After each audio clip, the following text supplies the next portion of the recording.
Studio 3C in Rockefeller Center, this is News 4 New York. Do you have problems falling asleep or staying asleep? Do you nod off at your desk and embarrass yourself in front of your coworkers? Well, a good night's sleep, of course, is critical to good health. And there are so many sleep issues and disorders on the books right now. We want to talk about that because it's National Sleep Awareness Week, especially important because this week the clocks move forward and we lose an hour of sleep.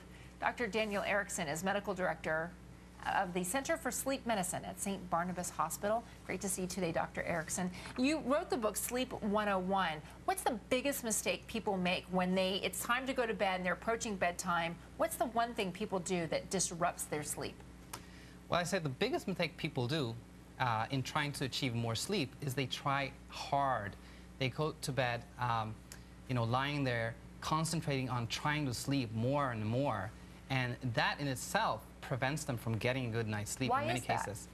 I think it's just, it's the anxiety that builds up, it's the pressure to achieve sleep that keeps them from actually relaxing and sleeping more. What's the biggest sleep disorder that you see coming through? So that's definitely obstructive sleep apnea, or sleep apnea as it's also known. That's something that it's almost, if you've heard it before, you'll never forget the way it sounds, and it's almost like you can diagnose people even if you're not an expert just by hearing that blocked airway when people are, I call it snoring, but it really is their airway is blocked while they're breathing, right? Certainly. Snoring is the big symptom. Everybody who has sleep apnea snores. But what you also hear is the airway closing up in sleep. And you might hear a sound like something like that as the airway is impaired. You may also note that the patient stops breathing right. completely. I've seen that with my father, falling asleep and then and then nothing for a little while, and you're shaking him awake. Is CPAP, the machine that you wear that forces air through your airway, is that the only way to fix sleep apnea?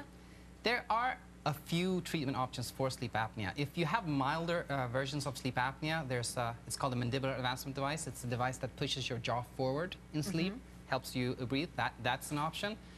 Surgery can be an option for certain And that patients. just removes the extra skin or tissue in the back of your throat or in your nose? Right. You kind of shave off the soft palate that's in the back of your throat, and that can be helpful.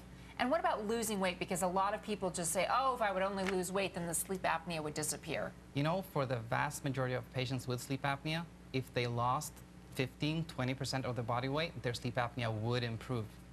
Does it become then a vicious cycle, though, because you're losing sleep with sleep apnea, that you're not able to lose weight as easily, or you continue to gain weight? It is. If you have sleep apnea, one of the symptoms you have is that during the day, you're tired, you're fatigued, and you don't have the energy to exercise. And it's also been shown that insufficient sleep, short sleep, or interrupted sleep in itself makes you more hungry, makes you want to eat more. Oh, okay. So now, sleep apnea we've talked a lot about, and insomnia most people know. You say that if you have issues with sleeping, and maybe you find it out because you get one of those fitness wristbands at home and you look and think, oh, I'm not sleeping nearly as much as I thought I was. You have a device that you can actually go home, and instead of going and sleeping in a sleep clinic, you can wear this at home? Right, we do. A couple of years back, really the only option for testing for sleep apnea was to come into the hospital, spend the night there, get wired up and spend the night there, as I mentioned, and you can tell how many times that patient then stopped breathing. Now, over the past couple of years, home sleep testing has become an option. So instead of spending a night in the hospital, you spend that night in your home sleeping with this device on. Which seems like it would give you a better picture anyway, because sleeping somewhere else, whether it's a hotel room or certainly a sleep clinic, seems like it would be disruptive to your sleep anyway. In a certain sense, yes. Your sleep architecture, meaning how much slow wave sleep, how much REM sleep and so forth you have during that night would change. But what you're really looking for is those airway closures we talked about before. And those ones happen irrespectively of where you sleep. All right, I got to ask you a question about the spring forward this week. Why does an hour seem to make so much of a difference for us when we are seeing the clock change? Well, an hour is quite a lot of time when you think about circadian rhythms. If you try, for example, to go to bed an hour earlier than you usually do, that's impossible.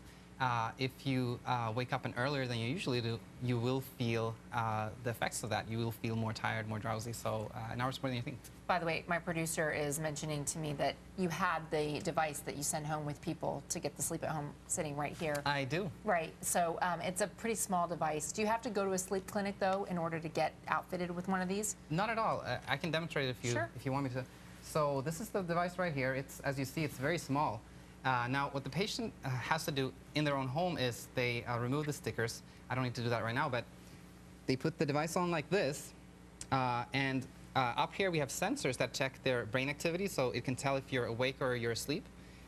You put this thing in your nose, and this checks your airflow, and it can determine if you're breathing or not. And then finally, there's a belt here that goes across the chest, and that tells you if you're how much effort you're making in trying to sleep. Looks incredibly comfortable.